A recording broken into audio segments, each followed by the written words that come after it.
कैसे हैं आप सभी लोग। स्वागत है आप सभी का अपना YouTube चैनल पे दोस्तों सुनील में। आशा करते हैं आप लोग स्वस्थ होंगे, मस्त होंगे, हेल्दी होंगे। आज हम लोग सीखेंगे प्रतिस्थापन विधि से किसी भी समीकरण को हल करना। प्रतिस्थापन विधि से किसी भी समीकरण को हल करना। किसी भी समीकरण को हल करने का 5 विधि हम लोग वर्ग 10 में पढ़ते हैं, जिसमें से हम तुलनात्मक विधि पहले पढ़ चुके हैं। ठीक है, आज हम लोग सीखेंगे प्रतिस्थापन विधि से किसी भी समीकरण को हल करना। तुलनात्मक विधि का लिंक है डिस्क्रिप्शन में, वो वीडियो भी आप देख लीजिएगा। ठीक है, वीडियो अच्छा लगे तो वीडियो को लाइक कीजिएगा, चैनल को सब्सक्राइब कीजिएगा। चलिए, तो सबसे पहले हम जानते हैं कि प्रतिस्थापन क्या है। नाम से समझिए। देखिए, प्रतिस्थापन है क्या, नाम से। प्रतिस्थापन विधि तो आपका हो गया कि इस विधि से समीकरण को हल करना है, नियम हो गया। ठीक है, प्रति में देखिए, प्रति इतना दूर, ये जो प्रति है इसका मतलब हो गया एक। क्या हो गया? एक। स्थापन यानी कि स्थापना करना। स्थापना यानी कि स्थापन यानी कि स्थापना करना। अब समझिए इसको। एक क्या? एक कोई एक समीकरण में, समझिए यहां पे, कोई एक समीकरण में, जैसे दो समीकरण दिया हुआ है, समीकरण पहला और समीकरण दूसरा। कोई एक समीकरण में किसी एक अचर को, कोई एक समीकरण में किसी एक अचर को हम फ्री करेंगे। चाहे हम x को फ्री करें या चाहे y को फ्री करें, किसी एक को फ्री करेंगे। देखिए यहां पे एक है, किसी एक समीकरण में किसी एक को फ्री करेंगे। ठीक है ना, फ्री करेंगे और उसका मान दूसरे में स्थापित कर देंगे। उसका मान दूसरे में स्थापित कर देंगे। क्या करेंगे? किसी एक समीकरण में किसी एक अचर को फ्री करेंगे और उसका मान दूसरे में स्थापित कर देंगे। वही हो जाएगा क्या? हमारा प्रतिस्थापन विधि। ठीक है, वही हमारा क्या हो जाएगा? प्रतिस्थापन विधि। देखिए बना के समझते हैं। ठीक है, बना के समझते हैं। देखिए, तो देखिए क्वेश्चन हमारा एक दिया हुआ है। समीकरण है हमारा 3x + 4y = 10 और 2x - 2y = 2। ठीक है, तो देखिए अब एक को हम मान लेंगे समीकरण फर्स्ट, इतना में तो कोई दिक्कत नहीं होना चाहिए, और दूसरा को हम मान लेंगे समीकरण सेकंड। इतना में कोई समस्या नहीं है, इतना कर लीजिएगा, इतना में कोई परेशानी है। चलिए, अब हमें क्या बोले हैं कि किसी एक समीकरण में किसी एक अचर को फ्री करना है। आपको जिसका मर्जी है, हम पहला समीकरण में x को फ्री करते हैं, आपका मर्जी है आप दूसरा में भी फ्री कर सकते हैं x को, या आपका मर्जी है तो आप y को भी फ्री कर सकते हैं। ठीक है, तो हम पहला में फ्री करते हैं तो हम यहाँ पे लिखेंगे समीकरण फर्स्ट से। क्या लिखेंगे? समीकरण फर्स्ट से। यदि आप दूसरा में कर रहे हैं तो आप यहाँ पे लिखिएगा समीकरण सेकंड से। और समीकरण फर्स्ट हमारा क्या है? समीकरण फर्स्ट है हमारा 3x + 4y = कितना है बाबू? 3 है। ठीक है, अब इसमें हम क्या बोले हैं कि किसी x और y अचर है, इसमें से किसी एक को हमको फ्री करना है। क्या करना है? किसी एक को फ्री करना है। ठीक है ना, आपका मर्जी है तो आप x को फ्री कर लीजिए, मर्जी है तो y को फ्री कर लीजिए। हमें x को फ्री करना अच्छा लगता है, हम x को ही कर रहे हैं। ठीक है, तो देखिए हम यहाँ पे x को फ्री करते हैं तो x वाला को इसी तरफ रहने देंगे, बराबर 10 है। ये +4y उस साइड जाएगा तो हमारा हो जाएगा -4y। कोई परेशानी है इतना में? बोलिए, कोई परेशानी नहीं है। आगे देखिए, या x को फ्री करना है तो अभी 3 है तो 3 को भी उस साइड भेज देते हैं। तो बताइए, तो x बराबर क्या हो जाएगा? 10 - 4y अब बट्टा 3 इस साइड गुना में है बाबू, तो इस साइड आएगा तो कौन सी में आ जाएगा? भाग में आ जाएगा।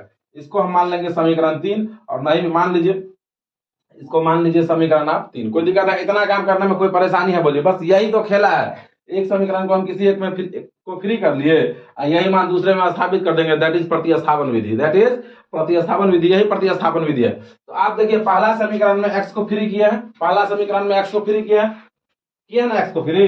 ठीक है, तो हम क्या करेंगे, ये x का मान समीकरण सेकंड में डाल देंगे तो वहां से हमारा y निकल जाएगा, और उसके बाद x बराबर जो है तो वहां पे y का मान रखेंगे तो x का मान निकल जाएगा। ठीक है, तो देखिए यहाँ पे अब समीकरण इसको हम 3 मान लिया। अब समीकरण सेकंड से, या नहीं तो लिखिए समीकरण सेकंड में x बराबर कितना आया है हमारा? 10 माइनस 10 माइनस कितना है? बोलिए, 10 - 4y अब बढ़ता कितना है?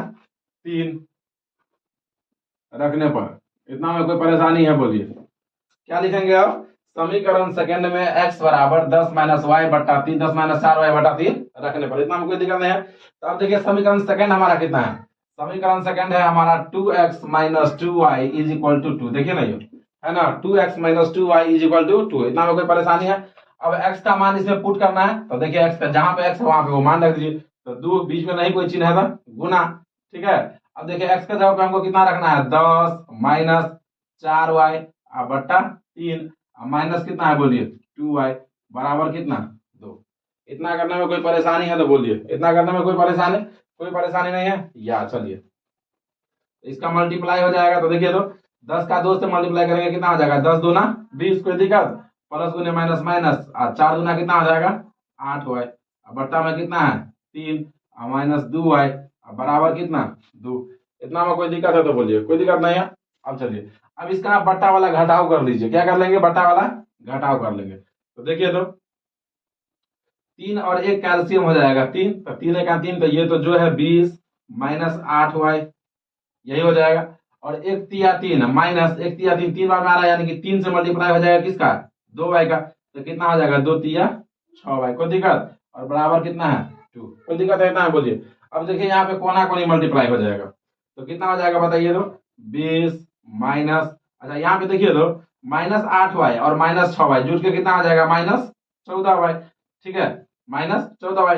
इतना काम 1 से मल्टीप्लाई करेंगे तो कोई फर्क पड़ेगा ही नहीं, तो इसको हम ऐसे ही छोड़ दिया। ठीक है, अब 3 का 2 से मल्टीप्लाई करेंगे तो कितना हो जाएगा? 3 दूना 6, कितना हो जाएगा? 3 दूना 6। अब देखिएगा यहाँ पे, या -14y बराबर 6, अब +20 को हम उस साइड भेज देते हैं तो कितना हो जाएगा? -20। अब देखिए -14y बराबर -20 में से +6 घटेगा तो कितना बचेगा? -14। माइनस से माइनस गया, बताइए y बराबर कितना? 14/14, कट के हमारा कितना आ जाएगा? 1। कट के हमारा कितना आ जाएगा? 1 आ जाएगा। इतना में कोई परेशानी है? y का मान हमारा कट के कितना आ गया? 1 आ गया। अब तो एकदम आसान है बाबू, देखो y का मान निकल गया, x यहाँ पे हम निकाले हैं तो इसमें पुट कर देंगे y का मान, तो ऑटोमेटिक x का मान निकल जाएगा। तो हम लिखेंगे समीकरण समीकरण 3 में, तीसरा ना उसका मान है, समीकरण 3 में y बराबर 1 रखने पर, समीकरण 3 में y बराबर 1 रखने पर, तो बताइए समीकरण 3 हमारा क्या है?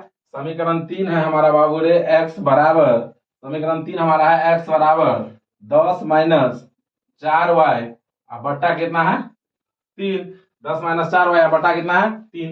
y के जगह पे हमें कितना रखना है बताओ? y के जगह पे या क्या हो जाएगा बताइए? या x बराबर क्या हो जाएगा? 10 - 4 गुना y के जगह पे कितना रखना है? 1 बट्टा 3। या देखिए x बराबर क्या हो जाएगा? 10 - 4 को 1 से गुना करेंगे तो 4 है, बट्टा 3। या x बराबर क्या हो जाएगा बताओ? 10 में से 4 गया तो 6 बट्टा में 3, 3 दूना 6, 3 दूना 6। अतः अतः अतः x का मान हमारा कितना हो जाएगा? 2, और y का मान हमारा कितना हो जाएगा? 1। यही हमारा क्या हो जाएगा? आंसर। इसी विधि को हम लोग कहते हैं कौन सा विधि? इसी विधि को क्या कहते हैं? प्रतिस्थापन विधि। इसी को क्या कहते हैं? प्रतिस्थापन विधि। एक का मान दूसरे में हम क्या किए हैं? स्थापित किया। ठीक है, वीडियो अच्छा लगा हो तो वीडियो को लाइक कीजिए, चैनल को सब्सक्राइब कीजिए। मिलते हैं नेक्स्ट वीडियो में, तब तक के लिए जय हिंद।